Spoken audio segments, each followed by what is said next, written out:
नमस्कार दोस्तों, आप कहानी सुन रहे हैं। असमंजस कहानी। सुभद्रा कुमारी चौहान। आप इतने दिन से आए क्यों नहीं केशव जी? सभा मंडप के बाहर निकलते निकलते कुसुम ने पूछा। मैं अपने मित्र बसंत के साथ बाहर चला गया था, केशव ने बसंत की ओर इशारा करते हुए जवाब दिया। कुसुम ने बसंत की ओर देखा, फिर जरा रुकती हुई बोली, क्या यही आपके मित्र बसंत हैं? मैंने जैसे इन्हें पहले कभी देखा है। कन्वोकेशन डिबेट में फर्स्ट प्राइज आप ही को मिला था। कन्वोकेशन डिबेट में फर्स्ट प्राइज जीतने वाला बसंत एक बालिका के सामने कुछ घबरा सा गया। उसका चेहरा लाल हो गया। उसने कुछ भी उत्तर न दिया।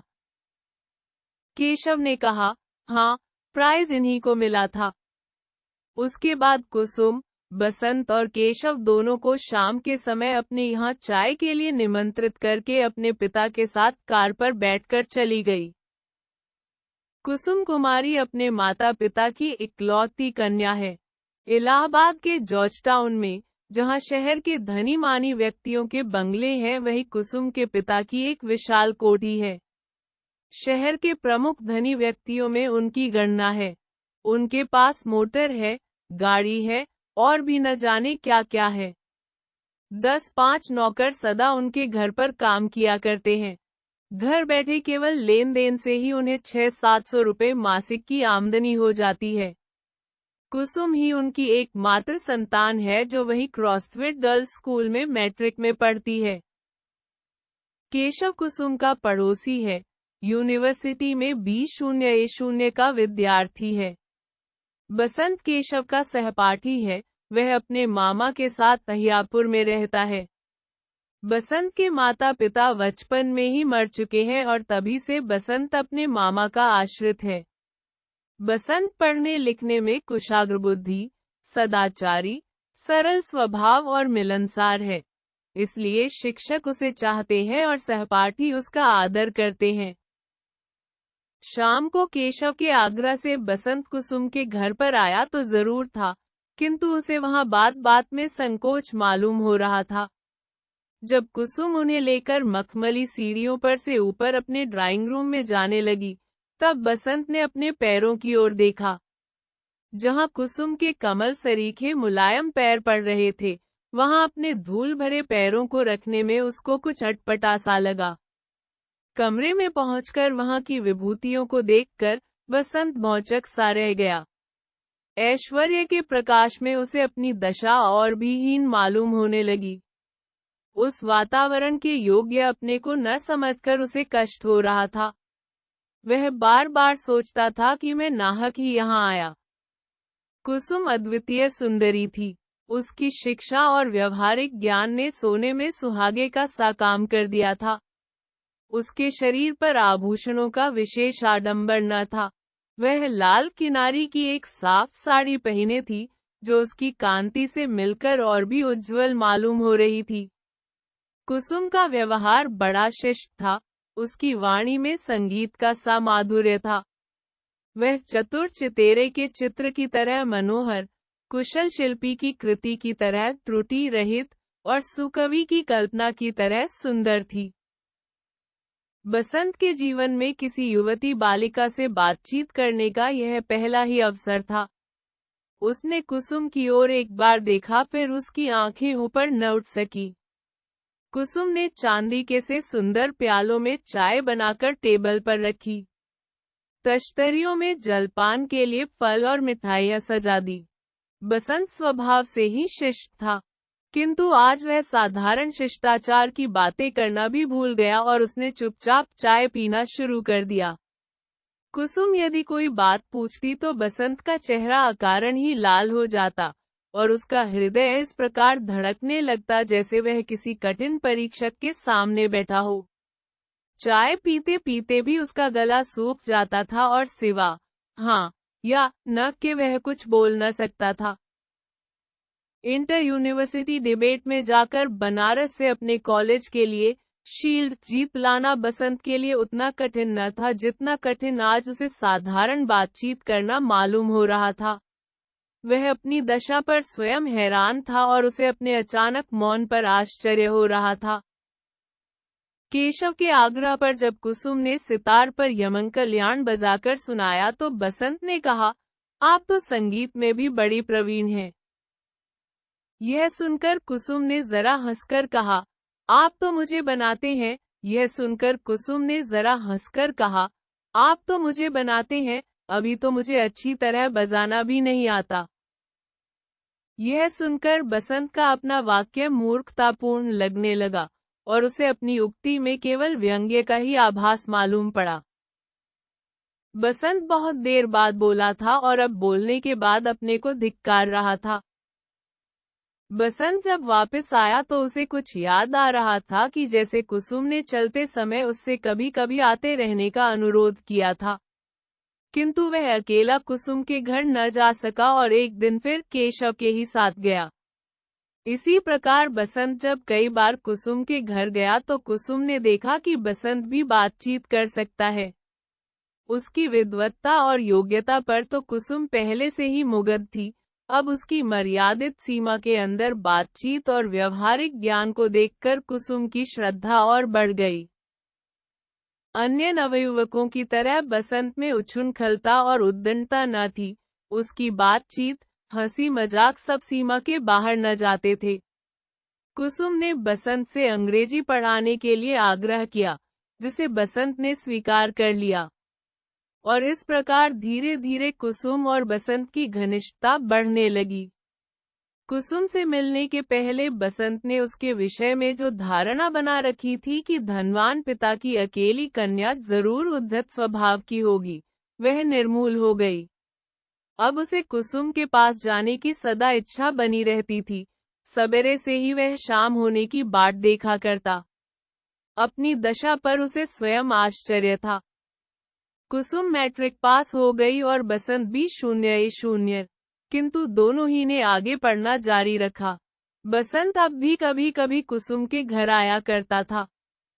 एक दिन बसंत ने सुना कि कुसुम का विवाह मई के महीने में होने वाला है।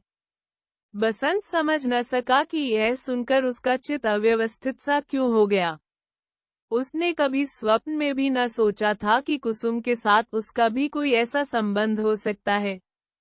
अपनी और कुसुम की आर्थिक स्थिति में जमीन आसमान का अंतर वह देखा करता था, और कभी इस प्रकार की असंभव कल्पना को लाने के लिए उसे अपने ऊपर विश्वास था। कुसुम, उसके लिए आकाश कुसुम थी। उसे छूने तक की कल्पना बेचारा बसंत कैसे करता। अदरक के व्यापारी को जहाज की खबर से क्या मतलब, और यदि जहाज की खबर सुनकर उसे सुख दुख हो तो आश्चर्य की बात ही है। बसंत यही सोच रहा था। बसंत कुसुम से दूर दूर रहने की सोचने लगा, किंतु जो ही शाम हुई वह अपने आप को रोक न सका। निकला तो वह टहलने, लेकिन टहलता हुआ कुसुम के घर जा पहुंचा। जब वह कुसुम के घर पहुंचा तो कुसुम वहां न थी। वह ड्राइंग रूम में बैठकर एक एल्बम के पन्ने उलटने लगा। उसकी दृष्टि एक चित्र पर जाकर एकाएक रुक गई। वह बड़ी देर तक उस चित्र को ध्यानपूर्वक देखता रहा। उसका सिर चित्र के ऊपर झुक गया और आंसू की 2 बड़ी बड़ी बूंदें गिर पड़ी। बसंत जैसे सोते से जाग पड़ा हो। उसने झट से जेब से रुमाल निकालकर चित्र पर से आंसू की 2 बूंदें पोंछ दी, और उसी समय उसकी नजर सामने लगे हुए बड़े आईने पर पड़ी। कुसुम उसके पीछे चुपचाप खड़ी थी, उसकी आंखें सजल थी। बसंत कुछ घबरा सा गया। कुसुम पास की एक कुर्सी खींचकर बैठ गई। थोड़ी देर तक दोनों ही चुपचाप रहे। आखिर कुसुम ने ही कुछ देर बाद निस्तब्धता भंग करते हुए कहा, बसंत बाबू, अब तो बहुत देर हो चुकी है। बसंत ने कहा, जो कुछ हुआ ठीक ही हुआ है। इसके बाद मिल्टन की एक पोयम की कुछ पंक्तियां जो कुसुम न समझ सकती थी, बसंत ने उसे समझाई। बसंत अपने घर गया और कुसुम अपने पिता के साथ हवाखोरी के लिए। गर्मी की छुट्टी में बसंत को एक लाल लिफाफे में कुसुम की शादी का निमंत्रण पत्र मिला, और कुछ दिन बाद उसने यह सुना कि कुसुम का विवाह एक धनी मानी जमींदार के यहाँ सकुशल हो गया। कुसुम का पढ़ना लिखना बंद हो गया और साथ ही बंद हो गया बसंत का उसके यहाँ का आना जाना। बसंत को अब मालूम हुआ कि उसका हृदय उससे छिप छिप कर कुसुम को कितना चाहने लगा था। कुसुम को अपनाने की लालसा भी उसके हृदय में दबी हुई थी। अपने हृदय के इस विश्लेषण पर बसंत को आश्चर्य हुआ। यह इच्छाएं कब उसके हृदय में आई, ऐसा उसे स्पष्ट भाव से स्मरण नहीं आया। उसे अपने ऊपर और अपनी बुद्धि पर विश्वास था, किंतु हृदय बुद्धि और तर्क को धोखा देकर मनुष्य को किस प्रकार असंभव कल्पना की ओर प्रेरित कर सकता है, बसंत ने आज जाना। उसने सोचा, यदि मैं सचमुच कुसुम को प्यार करता था तो मैंने कुसुम से ये कहा क्यों नहीं। यदि उसे अपनाने की इच्छा मेरे हृदय में थी तो उसे मैंने कभी प्रकट क्यों नहीं किया। वह अपने प्रश्नों पर आप ही निरुत्तर हो जाता था। फिर उसने बार बार यही सोचा कि उसने सदा से ही कुसुम को प्यार किया है और हृदय से प्यार किया है। तब क्या कुसुम भी उसे प्यार करती थी? शायद हाँ या नहीं, बसंत कुछ निश्चय न कर सका। किंतु तर्क की शुष्क विवेचना में उस दिन की कुसुम की सजल आंखें डूबते हुए को तिनके के सहारे की तरह बसंत को मालूम हुई। बसंत M.0 पास करने पर लाहौर कॉलेज में प्रोफेसर हो गया और साधारण स्थिति में अपने दिन काटने लगा। उसे प्रोफेसी करते करते 4 साल हो गए, किंतु उसके जीवन में कोई विशेष परिवर्तन न हुआ। उसके मामा ने उसके विवाह के लिए 2-4 बार कहा भी, किंतु बसंत ने टाल दिया। माता पिता तो थे ही नहीं जो उसे बार बार विवाह के लिए बाध्य करते। मित्रों ने भी यदि कभी बसंत से इसकी चर्चा की तो बसंत ने बात सदा हंसी में उड़ा दी। अपनी इस लापरवाही का कारण वह खुद न समझ सकता था। विवाह न करने की उसने कोई प्रतिज्ञा तो न कर रखी थी, किंतु न जाने क्यों उसका चित्त अव्यवस्थित था। विवाह की ओर उसका झुकाव नहीं सा था। इन 4 वर्षों में बसंत एक बार भी इलाहाबाद नहीं गया। बार बार इच्छा होते हुए भी वह वहां न जा सका। उसके मामा की बदली लखनऊ हो गई थी। अब इलाहाबाद जाता भी तो किसके यहाँ? अपने क्लास के विद्यार्थियों को टाटानगर के कारखाने दिखलाकर जब बसंत लौट रहा था, उसे इलाहाबाद स्टेशन से जाना पड़ा। यहाँ एक दिन रुकने के प्रलोभन को वह न रोक सका। सामान स्टेशन पर छोड़कर पहले वह अपने पुराने साथियों से मिलने गया।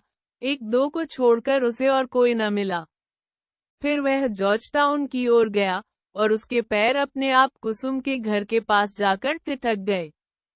दरवाजे पर वही पुराना चौकीदार बैठा हुआ, हाथ में तमाकू मल रहा था। बसंत को देखते ही वह उठकर खड़ा हो गया, बोला, बहुत दिन में आए भैया, और बिना बसंत के कहे ही अंदर खबर देने चला गया। बसंत जाकर उसी ड्राइंग रूम में बैठ गया जहां वह बहुत बार कुसुम के शिक्षक के रूप में बैठ चुका था। इन 4 वर्षों में कुसुम और बसंत के बीच किसी प्रकार का कोई पत्र व्यवहार नहीं हुआ था और न उन्हें एक दूसरे के विषय में कुछ मालूम था। बसंत सोच रहा था कि इतने दिनों के बाद कुसुम न जाने किस भाव से मिलती है, कैसा स्वागत करती है, उसका आना उसे अच्छा भी लगता है या नहीं, कौन जाने। इतने ही में बिना किनारी की एक सफेद खादी की साड़ी पहने कुसुम ड्राइंग रूम में आई। बसंत ने बड़े ही नमन भाव से उठकर अभिवादन किया।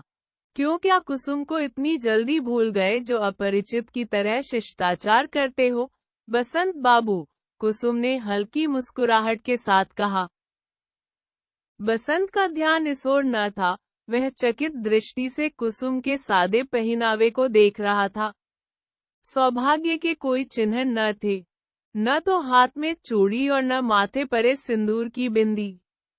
विधाता, तो क्या कुसुम विधवा हो चुकी है? किंतु बसंत का हृदय इस बात को मानने के लिए तैयार ही न होता था। क्या सोच रहे हो बसंत बाबू? कुसुम ने फिर पूछा। बसंत जैसे चौंक पड़ा, बोला, कुछ तो नहीं, वैसे ही मैं देख रहा था कि। कुसुम ने बात काटकर कहा, आप मेरी तरफ देख रहे होंगे, किंतु इसके लिए क्या किया जाए? विधि के विधान को कौन टाल सकता है? बसंत को मालूम हुआ कि विवाह के 2 ही वर्ष बाद कुसुम विधवा हो गई। उसके पिता भी उसे अटूट संपत्ति की अधिकारिणी बनाकर 6 महीने हुए परलोकवासी हुए। बसंत ने देखा कि विपत्तियों ने कुसुम को ज्ञान में उससे भी अधिक प्रौढ़ बना दिया है। कुसुम उम्र में बसंत से कुछ साल छोटी थी, किंतु बसंत अभी संसार सागर के इसी तट पर था और कुसुम लहरों के चपेट में आकर उस पार बसंत से बहुत दूर पहुंच गई थी। बसंत के जीवन में आशा थी और कुसुम का जीवन निराशापूर्ण था। निराशा की अंतिम सीमा शांति है। कुसुम उसी शांति का अनुभव कर रही थी। उस दिन बसंत फिर लौटकर वापस न जा सका। कुसुम के अनुरोध से वह 2 दिन तक कुसुम का मेहमान रहा। दोनों ने परस्पर एक दूसरे के विषय में इतने दिनों का हालचाल जाना। पत्र न लिखने की शिकायत न तो कुसुम को थी न बसंत को। चलते समय कुसुम ने बसंत से आग्रह किया कि यदि किसी काम से उन्हें इस ओर आना हो तो इलाहाबाद में जरूर ठहरें। कुसुम, बसंत का हृदय उसकी आंखों में देख रही थी। उसे विश्वास था कि बसंत जरूर आवेगा। बसंत का स्वास्थ्य दिनों दिन बिगड़ता ही गया। कोई खास बीमारी तो न थी, केवल 8-10 दिन तक मलेरिया ज्वर से पीड़ित रहने के बाद वह कमजोर होता गया। छुट्टी में जलवायु परिवर्तन के लिए बसंत मसूरी गया। प्रकृति के सुंदर दृश्य, यात्रियों की चहल पहल, बिजली की रोशनी, किसी भी बात से बसंत के चित्त को शांति न मिल सकी। वह सदा गंभीर और उदास रहा करता। कुसुम को वह जी से प्यार करता था। बसंत का स्वभाव और चरित्र अत्यंत उज्जवल और ऊंचा था। फिर भी जब वह सोचता कि कुसुम के विवाह के समय, उसके सुख के समय, उसकी आंखों में आंसू आए थे और कुसुम के विधवा होने पर उसके हृदय में आशा का संचार हुआ है, तब वह अपने विचारों पर स्वयं लज्जित होता और अपने को नीच समझकर धिक्कारता। बसंत बहुत दिनों तक मसूरी में न रह सका। देहरादून एक्सप्रेस से वह एक दिन इलाहाबाद जा पहुंचा। कुसुम के सद्व्यवहार से कुछ शांति मिली। कई दिनों से बसंत कुसुम को कुछ कहना चाहता था, किंतु कहते समय उसे ऐसा मालूम होता जैसे कोई आकर उसकी जबान पकड़ लेता हो। वह कुछ न कह सकता था। एक दिन बगीचे में कुसुम बसंत के साथ टहल रही थी। दोनों ही चुपचाप थे। बसंत ने निस्तब्धता भंग की। उसने पूछा, कुसुम, तुम अपना सारा जीवन इसी प्रकार तपस्विनी की तरह बिता दोगी? क्या करूं, ईश्वर की ऐसी ही इच्छा है, कुसुम ने शांति से उत्तर दिया। किंतु इस तपश्चर्या को सुख में परिवर्तित करने का क्या कोई मार्ग नहीं है? क्या मार्ग हो सकता है बसंत? तुम ही कहो न, मेरी समझ में तो नहीं आता। बसंत ने धड़कते हुए हृदय से कहा, पुनर्विवाह, जैसा कि तुम्हारी सखी मालती ने भी किया है। कुसुम को एक धक्का सा लगा। उसका चेहरा लाल हो गया। उसने दृढ़ता से कहा, लेकिन बसंत बाबू, मुझसे तो यह कभी न हो सकेगा। बसंत चुप हो गया। वह रह रहकर अपनी गलती पर पछता रहा था। बसंत ने साहस करके इस नाजुक विषय को छेड़ तो जरूर दिया था, किंतु वह डर रहा था कि कहीं कुसुम की नजर से वह नीचे न गिर जाए। दोनों चुप थे। दोनों के दिमाग में एक प्रकार का तूफान सा उठ रहा था। टहलते टहलते कुसुम जैसे थककर एक संगमरमर की बेंच पर बैठ गई। उसने बसंत से भी बैठ जाने का इशारा किया। उसने कहा, बसंत, मैं तुम्हें कितना चाहती हूँ, शायद तुम इसे अभी तक अच्छी तरह नहीं जान पाए हो। बसंत के हृदय में फिर आशा चमक उठी। वह ध्यानपूर्वक उत्सुकता के साथ कुसुम की बात सुनने लगा। कुसुम ने कहा, तुम भी मुझे पहले से चाहते थे, यह बात मुझसे छिपी न रह सकी। उस दिन ड्राइंग रूम में अपने आप ही प्रकट हो गई, लेकिन यह प्रकट हुई बहुत देर के बाद, जब उसके लिए कोई उपाय शेष न था। उसके बाद बसंत, इन लंबे 4 वर्षों की अवधि में भी मैं तुम्हें भूल नहीं सकी हूँ। जैसा कि तुम देख रहे हो, बसंत का हृदय जोर से धड़क रहा था। कुसुम ने फिर कहा, इतना सब होते हुए भी, बसंत, मैंने निश्चय किया है कि मैं कभी पुनः विवाह न करूंगी, अपने माता पिता और अपने स्वामी की स्मृति में कलंक न लगाऊंगी। तुम्हारी ओर मेरा शुद्ध प्रेम है, उसमें वासना और स्वार्थ की गंध नहीं है। बसंत हताश हो गया। कुसुम ने फिर कहा, कहानियों की तरह क्या प्रेम का अंत विवाह में ही होना चाहिए? बसंत कोई उत्तर न दे सका। उसने देखा कुसुम प्रेम की दौड़ में भी उससे बहुत आगे निकल गई है। बसंत अपने को स्वार्थी और ओछे हृदय का समझने लगा। उसे ऐसा मालूम हुआ कि कुसुम बहुत ऊंचे से किसी दूसरे लोक से बोल रही है जिसे बसंत कुछ समझ सकता है और कुछ नहीं। इसके बाद बसंत और कुसुम के बीच में इस विषय में फिर कभी कोई बात न हुई। किंतु बसंत अब भी समझता है कि कुसुम का तर्क सत्य नहीं है। किसी सुकवि की कल्पना की तरह यह सुंदर जरूर है, पर उसमें सच्चाई नहीं है। परंतु इस प्रकार के विचार आने पर वह स्वयं अपनी आंखों से नीचे गिरने लगता है। उसके कानों में बार बार कुसुम के यह शब्द गूंजने लगते हैं, क्या प्रेम का अंत कहानियों की तरह विवाह में ही होना आवश्यक है?